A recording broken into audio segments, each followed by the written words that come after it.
मेरे प्यारे CA final वाले दोस्तों, उम्मीद करता हूँ बढ़िया होगे। एसपीओएम की तैयारी के लिए थोड़ा सा वरीड हो गए, लेकिन अब वरीड होने की ज़रूरत नहीं है क्योंकि चैप्टर 7 अगेन हम वैसे ही करने वाले हैं जैसे हमने बाकी के चैप्टर किए थे। भाई सबसे पहली बात, रिस्क मैनेजमेंट जिसने चूज़ किया है ना, उसने बहुत सही डिसीजन लिया है क्योंकि कोई लॉ वगैरह का किसी सेक्शन को याद करने का कोई टेंशन नहीं है, बिल्कुल बेसिक पॉइंट्स हैं और मॉड्यूल देखने की आपको ज़रूरत नहीं है। भाई चैप्टर का नाम है स्ट्रैटेजिक रिस्क, चैप्टर नंबर 7 है, 4 मेन हेडिंग्स पढ़नी है, इसके अलावा इसमें कुछ भी नहीं है। अब इनके अंदर क्या है, इन 4 पॉइंट्स के अंदर देख लो भाई। बिजनेस पोर्टफोलियो रिस्क की बात हो रही है। एक्चुअली ये पूरा आपका जो कैपिटल बजटिंग होता है ना, उसका पॉइंट है दोस्तों। किसका पॉइंट है? कैपिटल बजटिंग वाला पॉइंट है। जो कैपिटल बजटिंग में आप देखते हो ना, उससे रिलेटेड ही है। फिर है इंडस्ट्री कंपटीशन रिस्क, भाई एक कॉम्पिटिटर के कारण जो रिस्क है। इन्वेस्टमेंट और फंडिंग ग्रोथ, ग्रोथ का एक फॉर्मूला आप देखोगे, ग्रोथ की बात होगी। और जो प्रोडक्ट और सर्विस आपका है उसी में कांड हो गया है, तो उसकी रिस्क की यहाँ पर बात हो रही है। एक्चुअली ये सब स्ट्रैटेजिक रिस्क है। अब स्ट्रैटेजिक रिस्क क्या है, इसको सिंपली समझ लो। स्ट्रैटेजी जो बनाते हो आप अपने बिजनेस के लिए जो भी स्ट्रैटेजी बनाओगे, कोई भी बिजनेस हो, उसमें जो भी स्ट्रैटेजी बनाओगे उस स्ट्रैटेजी में ही फेल्योर आ सकता है, उसको स्ट्रैटेजिकल रिस्क बोल रहे हैं। तो उसके अंदर के ये 4 पॉइंट्स पढ़ने और ख़त्म करना है, ज़्यादा लोड है नहीं। तो पहले स्ट्रैटेजिक रिस्क को देख लेते हैं क्या होता है। तो भाई कंपनी की जो स्ट्रैटेजी है वो लेस इफेक्टिव हो गई है, बिकम्स लेस इफेक्टिव, और उसी में इतना लेस इफेक्टिव हो गया है कि जो गोल आपको पाने थे उसी में कांड हो गया। पक्का। अब ये कई रीज़न से हो सकता है। टेक्नोलॉजिकल चेंजेस हो गए भाई, आपने जिस टेक्नोलॉजी के बेस पे स्ट्रैटेजी बनाई थी उसी में चेंज आ गया है। कोई नया कॉम्पिटिटर और बेहतरीन स्ट्रैटेजी के साथ आ गया है। कस्टमर की डिमांड में शिफ्ट हो गया है। रॉ मटेरियल ने ही कांड कर दिया है। और any number of other large scale changes हो गए, तो जो स्ट्रैटेजी आपने बनाई थी उसी में लफड़ा हो गया है। तो इसको ध्यान में रखकर आपको स्ट्रैटेजिक रिस्क को समझना है। अब अपन इसमें आते हैं business portfolio risk. Business portfolio risk क्या है भाई? ये जो आप इन्वेस्टमेंट करते हैं, बिजनेस में जो पैसा लगाया है या जो भी आप इन्वेस्टिंग डिसीजंस लेते हैं, उनसे रिलेटेड जो रिस्क है। क्योंकि देखो, जो आपका इन्वेस्टमेंट है, स्टॉक है, बॉन्ड्स हैं, प्रेशियस मेटल्स हैं, कमोडिटीज़ हैं, रियल स्टेट्स हैं, ये सब आपके इन्वेस्टमेंट्स हैं। आपने पैसा लगाया है, अपना मेहनत का पैसा इसमें लगाया है, तो इससे लेकर जो रिस्क है बेटा, उसकी यहाँ पर बात हो रही है। अब एलिमेंट ऑफ रिस्क में यहाँ पर सिस्टमेटिक रिस्क बताया है, जो कि हमारा, अगर हम इसकी बात करेंगे सिस्टमेटिक रिस्क की, तो इसमें आपका इंटरेस्ट रेट रिस्क आ जाएगा। इंटरेस्ट रेट जो अप एंड डाउन्स होते हैं उससे इन्वेस्टमेंट पे फर्क पड़ता है। मार्केट रिस्क की बात होगी और purchasing power, that is inflation की बात होगी। किसकी बात होगी? इन्फ्लेशन की बात होगी। और ये जो अनसिस्टमेटिक रिस्क है, इसमें बिजनेस रिस्क है और फाइनेंशियल रिस्क है। एक्चुअली ये दोनों तो जो है ना, ये आपका एक लीवरेज करके टॉपिक जो था, है ना, एफएम में, फाइनेंशियल मैनेजमेंट में। तो जो बिजनेस रिस्क है वो एक्चुअली ऑपरेटिंग लेवरेज है, जो ऑपरेटिंग फिक्स्ड कॉस्ट के कारण आता है। और फाइनेंशियल जो रिस्क है वो फाइनेंशियल लीवरेज है, जो कि आपका फाइनेंशियल फिक्स्ड कॉस्ट के कारण आता है। जैसे आपने डिबेंचर्स वगैरह इशू किए हैं तो बिजनेस में वो आपको इंटरेस्ट देना ही पड़ेगा। तो अब अपन बात करते हैं टोटल रिस्क जो होती है इसमें, वो होती है total systematic risk plus total unsystematic risk. तो आपको कोई प्रैक्टिकल नहीं करना है, रिस्क की वैल्यू नहीं निकालनी है, बस इनके फंडे समझने हैं। अब सिस्टमेटिक रिस्क देख लो, ये है क्या? ये होता है भाई due to dynamic nature of an economy. हर इकोनॉमी डायनामिक है, बहुत चेंजेस आ रहे हैं। इकोनॉमिकल चेंजेस हैं, पॉलिटिकल चेंजेस हैं, सोशल चेंजेस हैं, तो ये सब चेंजेस के कारण इसमें होता है, जो इन्फ्लुएंस करते हैं। अब इंटरेस्ट रेट रिस्क है तो नाम से ही समझ में आ रहा है, इंटरेस्ट में जो अप एंड डाउन होगा उससे जो रिस्क आएगी आपके इन्वेस्टमेंट पर, पोर्टफोलियो पर। इन्फ्लेशन को परचेजिंग पावर रिस्क बोलेंगे, इन्फ्लेशन के कारण भी एडवर्स इफेक्ट पड़ सकते हैं। और देखो, जिस भी मार्केट में होना आप, हर मार्केट के अपने अपने कुछ ना रिस्क होते ही हैं। जैसे शेयर मार्केट की बात करें तो बुलिश ट्रेंड होता है और फिर बेरिश ट्रेंड होता है भाई। तो इसमें क्या होता है कि पैसे, वो प्राइस ऊपर नीचे होगा तो ये रिस्क तो रहेगा। अब अनसिस्टमेटिक रिस्क की बात करें, इसमें हम देख रहे थे बिजनेस रिस्क और फाइनेंशियल रिस्क, तो वो मैं पहले ही क्लियर कर चुका हूँ। हर बिजनेस में रिस्क है। और ये बिजनेस में रिस्क क्यों होती है? फिक्स्ड कॉस्ट के कारण होती है ना। जो आपने मार्जिनल कॉस्टिंग पढ़ा था ना, उसमें जो आपने देखा था कि पहले सेल होता है, फिर वेरिएबल कॉस्ट माइनस करते हैं, कंट्रीब्यूशन आता है, फिर कंट्रीब्यूशन को माइनस करते हैं फिक्स्ड कॉस्ट से, फिर नेट प्रॉफिट आता है। तो ये जो फिक्स्ड कॉस्ट है ना, ये टेंशन देती है बिजनेस को। तो जितनी ज़्यादा फिक्स्ड कॉस्ट होगी, जितना ज़्यादा बिजनेस में चीज़ें लगा होगा फिक्स्ड कॉस्ट का, उतना ज़्यादा रिस्क होगा। और फाइनेंशियल रिस्क जो आती है भाई, ये प्रेजेंस ऑफ डेट डिबेंचर या बैंक लोन वगैरह है। लेकिन इसके अपने एक फ़ायदे भी है। देखो, रिस्क उठाओगे तो फ़ायदे मिलेंगे, ठीक है। मतलब किसी महान कवि ने कहा भी है कि इश्क में जो रिस्क है वो किसी और चीज़ में नहीं है। तो सर आप ये कैसी बातें एकदम अचानक से करने लगे पढ़ाई से हटके। तो भाई देखो क्या है कि ये रिस्क को समझाने के लिए मेरे को ये सब बातें करनी पड़ रही थी।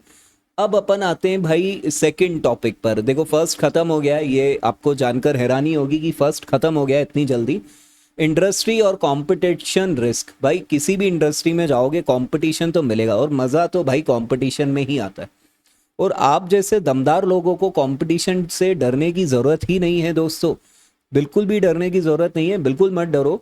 ये पक्का है कि competition risk emerges when a rival brand पजेज a threat of out performing your company. मतलब कोई आपका राइवल है ना, वो आपकी बैंड बजाने वाला है अपनी परफॉर्मेंस के कारण, तो इसके कारण आपको रिस्क आएगी। अब वो क्या करेगा, launching an innovative product ahead of you. आपका जो प्रोडक्ट है उससे ज़्यादा इनोवेटिव प्रोडक्ट उसका आ गया है ना। तो to mitigate competition risk it's advisable to regularly monitor competitor activity even if you are currently outperform them. अगर आप उनसे आगे चल रहे हो अभी भी, तो ऐसा नहीं है कि ठंडे दिमाग को बस्ते में दिमाग को रख के बैठ जाए। भाई देखते रहो कौन कब आगे निकल जाए, कौन बैंड बजा दे, मालूम नहीं चलेगा। The factor contributing to competitive risk. Competitive risk क्यों आती है पहले इसको समझो। The company level of technical advancement compare to its competitors, इस पर डिपेंड करता है।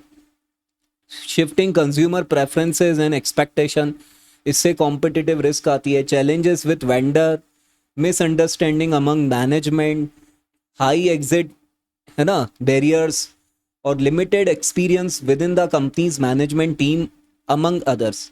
तो मैनेजमेंट टीम में ही एक्सपीरियंस की कमी है, इससे आपको कॉम्पिटिटिव रिस्क आएगी, इससे कॉम्पिटिटिव रिस्क आएगी। देखो हर पॉइंट को मैं इसलिए नहीं समझाता हूँ, मेरे सामने सीए फाइनलिस्ट बैठा हुआ है, कोई फिफ्थ सिक्स्थ का बच्चा नहीं है यार, कोई ट्वेल्थ का बच्चा नहीं है कि मैं उसको एक एक पॉइंट समझाऊंगा। भाई आप लोगों में गुणवान लोग हो, आप लोग गुणी लोग हो, क्या कमी है आपके पास। बेसिस ऑफ कंपटीशन, किन बेसिस पे कॉम्पिटिशन्स होते हैं देख लो। Determining the basis of competition में involve asking certain question such as what drives demand for the product and service of the industry. भाई किस बेसिस पे डिमांड आती है प्रोडक्ट की या सर्विस की, उस पर कंपटीशन डिपेंड करता है। How does the customer make choice as to price, feature, quality of the product, उस पर कंपटीशन होगा। मतलब प्राइस पर अगर उसकी डिमांड आ रही है तो जिसका कम प्राइस है वो खेल जाएगा, फीचर्स में जिसके ज़्यादा फीचर है वो खेल जाएगा, क्वालिटी है तो क्वालिटी जिसकी अच्छी है वो खेल जाएगा। तो ये सब कंपटीशन को डिसाइड करते हैं चीज़ें। How is price determined in industry, कैसे डिटरमाइंड होता है भाई, मोनोपोली चल रही है या क्या चल रहा है, गवर्नमेंट डिसाइड करती है, कौन करता है। What are the main driver of cost in the industry, cost पर भी डिपेंड करता है भाई, जितनी ज़्यादा कॉस्ट है उतना कंज्यूमर को महंगा मिलेगा। What are the current and potential risk, ये सब बेसिस बनते हैं कंपटीशन का। अब आते हैं इंडस्ट्री की सक्सेस फैक्टर पे, ये हमारा अभी सेकंड पॉइंट ही चल रहा है। हर इंडस्ट्री का एक की सक्सेस फैक्टर होता है, कुछ भी हो सकता है, वो कोई सा भी फैक्टर हो सकता है। तो की सक्सेस फैक्टर पहले है क्या, इसकी डेफिनेशन समझते हैं। There are certain factor in every industry that are critical होता है ये to the success of any business organization in generating sustaining a competitive advantage. भाई अगर आपको कॉम्पिटिटिव एडवांटेज में चाहिए, सस्टेन करना है, जनरेट करना है कॉम्पिटिटिव एडवांटेज को, तो कोई ना कोई जो क्रिटिकल चीज़ है इंडस्ट्री में वो आपके पास होनी चाहिए, ठीक है। The availability of resources, core competency pertaining to such factor and strategic use thereof can really help an organization outperform its peer, मतलब competitor in target market। अगर भाई आपकी कोर कॉम्पिटेंसीज हैं, क्षमता आपकी दमदार है, आपके पास प्रॉपर रिसोर्सेज हैं, तो आप इम्पैक्ट कर पाओगे। इसको क्रिटिकल सक्सेस फैक्टर भी बोलते हैं, क्रिटिकल सक्सेस फैक्टर भी बोलते हैं। इसके एग्जांपल हो सकते हैं agility, reliability, diversity, emotional connection with clients. तो अगर आपका इमोशनल कनेक्शन है क्लाइंट के साथ, तो इस बेसिस पर भाई आपको एक क्रिटिकल सक्सेस फैक्टर आपकी कॉर्पोरेट में आएगा और आप अपने बिजनेस को आगे बढ़ा पाएंगे। कोर कॉम्पिटेंसीज एनालिसिस ये भी करते रहना चाहिए भाई। क्यों करना ज़रूरी है इसको? आप अपनी कैलिबर को, अपनी कैपेसिटी को चेक नहीं करोगे तो कैसे आप कंपटीशन में आगे बढ़ोगे? तो core competencies a unique proposition that help a firm stand out in industry by providing value to its customers. Customers को वैल्यू देने के लिए आपके पास कोर कॉम्पिटेंसी होनी चाहिए। इससे क्या फ़ायदा होगा? कॉस्ट लीडरशिप आएगी या प्रोडक्ट डिफरेंशिएशन आएगा। कॉस्ट कम आएगी तो आप कस्टमर को अट्रैक्ट कर पाओगे कम प्राइस पर। अगर प्रोडक्ट में कुछ अच्छा डिफरेंशिएशन दे पा रहे हो, अच्छे फीचर्स, क्वालिटी दे पा रहे हो, तो अट्रैक्ट कर पाओगे। तो इससे आपको कॉम्पिटिटिव एडवांटेज मिलेगा। ये भाई नाम ध्यान रखना, Prahlad and Hamel, C K Prahalad and Gary Hamel 1990, the core competence of the corporation. इनका भाई ये जो था, suggest that core competencies are some of the most important sources of uniqueness. These are the things that a company can do uniquely well and they no one else can copy quickly enough to affect competition. तो भाई competition में अगर आपको advantage चाहिए तो आपके पास core competency होनी चाहिए, दूसरों से कुछ बेहतर होना चाहिए, whether it is a cost leadership या प्रोडक्ट डिफरेंशिएशन। अब अपन स्ट्रैटेजिक रिस्क जो हमारा चैप्टर है उसमें थर्ड पॉइंट देख रहे हैं, investment and funding of growth. Investment and funding of growth, तो इसमें एक फॉर्मूला देखोगे भाई, the concept of sustainable growth होना चाहिए, can be helpful for planning healthy corporate growth. तो आपकी स्ट्रैटेजी इतनी दमदार होनी चाहिए कि आपकी ग्रोथ सस्टेनेबल हो, ठीक है, सस्टेनेबल हो। This concept forces managers to consider the financial consequences of sales increases and to set sales growth goals that are consistent with the operating and financial policies of the firm. Sale की बात कर रहे हैं भाई, देखो investment और जो funding of growth है वो पूरा सेल पर डिपेंड करेगा। अगर रेवेन्यू जनरेशन सही नहीं होगा तो आपके ऑपरेटिंग और फाइनेंशियल पॉलिसी सब बर्बाद हो जाएंगे। Sustainable growth is important to enterprise long term development, basic बात है। What makes an organization financially sustainable, कैसे फाइनेंशियल सस्टेनेबिलिटी आएगी, और ये सब बातें हम क्यों पढ़ रहे हैं? ताकि आपकी स्ट्रैटेजिक रिस्क कम हो, आपकी स्ट्रैटेजी सॉलिड बने, है more than one source of income हो। देखो भाई, आप भी सीए बनोगे, तो अगर आप प्रैक्टिस में जाते हो तो मल्टीपल आपके पास क्लाइंट होंगे। तो मान लो क्लाइंट आप हर साल बढ़ा रहे हो, तो थोड़े बहुत क्लाइंट अगर आपके पास से कहीं और भी जा रहे हैं तो कोई दिक्कत नहीं है। तो सोर्सेज फिर इतना कमाओगे तो इन्वेस्टमेंट्स वगैरह करोगे, गोल्ड वोल्ड खरीदोगे, जो पर्सनालिटी आपकी है उस पर आप सोचो कि आप ऐसे ना गोल्ड के बहुत सारे मतलब ज्वेलरी वगैरह पहन के घूम रहे हो आप मार्केट में, अलग ही अंगूठियां पहन रखी है आपने, अंगूठे तक में अंगूठी पहन रखी है। क्या माहौल होगा, आपकी पर्सनालिटी क्या निखर के आएगी। Have more than one way of generating income होना चाहिए। Do strategic action, financial planning regularly. Sir financial planning करें कैसे, पैसा ही नहीं है हमारे पास। देखो सब आएगा, सब प्लानिंग होगी। हमारे पास भी कोई दमदार प्लानिंग नहीं थी ना, अभी भी है, हो जाएगी। जब आपके पास भी आएगा हमारे पास भी आएगा, मिलके प्लानिंग कर लेंगे, थोड़ा तुम चलो थोड़ा हम चले, मिलके रिक्शा कर लेंगे, वो वाली बात है।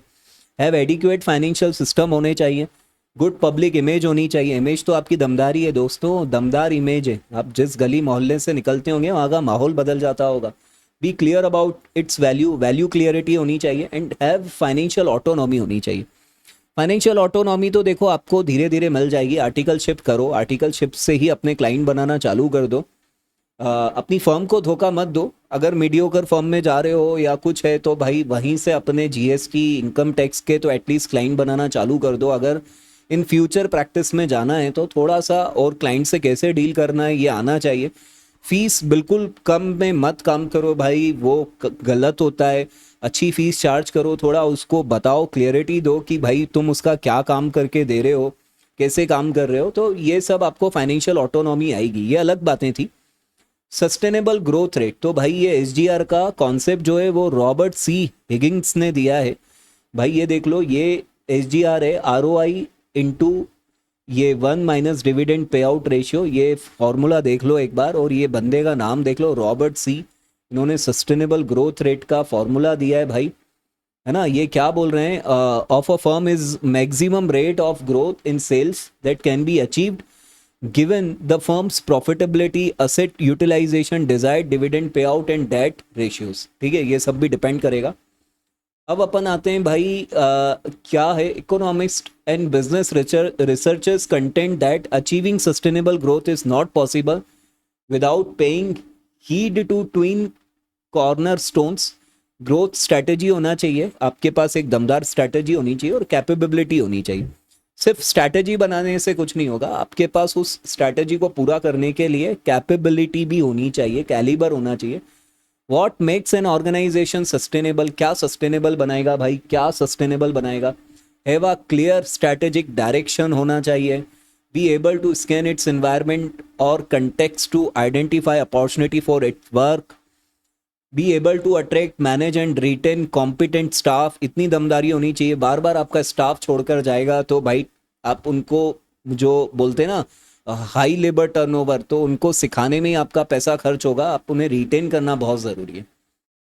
Have an adequate administrative financial infrastructure होना चाहिए। इंफ्रा की बहुत ज़रूरत है भाई, फाइनेंशियल इंफ्रा और administrative infra. Be able to demonstrate its effectiveness and impact in order to leverage further resources. नए रिसोर्सेज भी आपको हथियाने पड़ेंगे। गेट कम्युनिटी सपोर्ट और an involvement in its work. Community के बिना क्या करोगे भाई, अकेले कुछ नहीं होता है। आपके आसपास जितने लोग हैं, जो कम्युनिटी है, वो सब ज़रूरी है, क्योंकि बिजनेस आपको उन्हीं के बीच में करना है। आखिरी पॉइंट पर आते हैं, प्रोडक्ट और सर्विस रिस्क। भाई ये क्या है, जो प्रोडक्ट आपका है, ये आपका प्रोडक्ट है जिस पे आप घमंड कर रहे थे, घमंड था आपको इस प्रोडक्ट पर, सी में कांड हो गया, यही प्रोडक्ट ले डूबा आप। या सर्विस, जो सर्विस पे आप घमंड कर रहे थे कि भाई जो मैं कंसल्टेंसी देता हूँ वो कोई नहीं दे सकता, मैं एक एक चीज़ देखूंगा आपके बिजनेस की, लेकिन आपकी ही कंसल्टेंसी ने बर्बाद कर दिया उसको। तो इस तरीके की जो रिस्क है, प्रोडक्ट रिस्क जो होती है, वो कैसे आती है, पोटेंशियल इश्यूज दैट में arise with the service. Software जो बनाया उसमें बग वगैरह आ गया, any deliverable produce by a project. Risk during new product development, new product के टाइम भी बहुत रिस्क होता है। कैसे रिस्क होते हैं भाई, टेक्नोलॉजी का रिस्क है, कुछ टेक्नोलॉजिकल गड़बड़ हो गया है, परफॉर्मेंस नहीं आ पा रही है। मार्केट की भी रिस्क है प्रोडक्ट के ऊपर, ऑर्गेनाइजेशनल रिस्क उसको इम्पैक्ट कर रही है। सप्लाई, आपने प्रोडक्ट बना के रखा है गोडाउन में भर के, कोविड जैसा फिर से कोई भाई पेंडेमिक आ गया, कांड कर दिया आपके साथ। फाइनेंशियल रिस्क भी है भाई, है ना, जो stakeholders monitoring project finances, तो पैसा लगाया है आपने, तो ये सब रिस्क रहेगी। How to reduce product service risk, product और सर्विस रिस्क को कैसे रिड्यूस करेंगे। सबसे बढ़िया है टेस्टिंग, बार बार टेस्टिंग करो, अपने प्रोडक्ट को खुद पेल दो। आइसक्रीम बनाइए, पहले खुद खा के देखो, घर वालों को खिलाओ, सबको खिलाओ, अड़ोस पड़ोस में खिलाओ, भंडारे चल रहे हैं भंडारे में खिला दो। एक बार टेस्टिंग कर लो, एक बार टेस्टिंग कर लो, मज़ा आ जाएगा। मतलब आपको टेस्टिंग ही एक ऐसी चीज़ है जो बचाएगी। भाई आप फाइनल की तैयारी में आ चुके हो, फाइनल एक अटेम्प्ट में कैसे निकालेंगे, तो अपने आप को टेस्ट करते रहो। टेस्ट अपने नॉलेज, जो प्रोडक्ट है तुम्हारे दिमाग में सीए फाइनल का, उसको टेस्ट करो। लिखना पड़ेगा, मन मार के लिखो, गंदी राइटिंग में लिखो, लिखना चालू करो, कागज़ों पे लिखना चालू करो। नहीं आ रहा है तो आंसर देख के लिखो। धीरे धीरे माइंड में जब लिखने की आदत आ जाएगी, अभी क्या हो रहा है, इसकी आदत लग गई है, मतलब पैसे, ये सॉरी ऐसे नहीं होगा, मतलब ऐसे पैसे उड़ाने की आदत नहीं बोल रहा हूँ, मोबाइल चलाने की आदत लग गई है। तो टेस्टिंग करना बहुत ज़रूरी है, इससे रिस्क रिडक्शन एक्सरसाइज बोलेंगे इसको। We test things to find out if there is anything wrong with them in order to eliminate or reduce the possibility that it will fail in production. तो जो भी चीज़ है वो आपको आइडेंटिफाई हो जाएगी। Identifying and assessing potential risk associated with a product. फिर आप भाई जब रिस्क मालूम चल गई उसको दूर करो, अपनी स्किल डेवलप करोगे। जानकर खुशी होगी कि ख़त्म हो चुका है आपका ये वाला टॉपिक।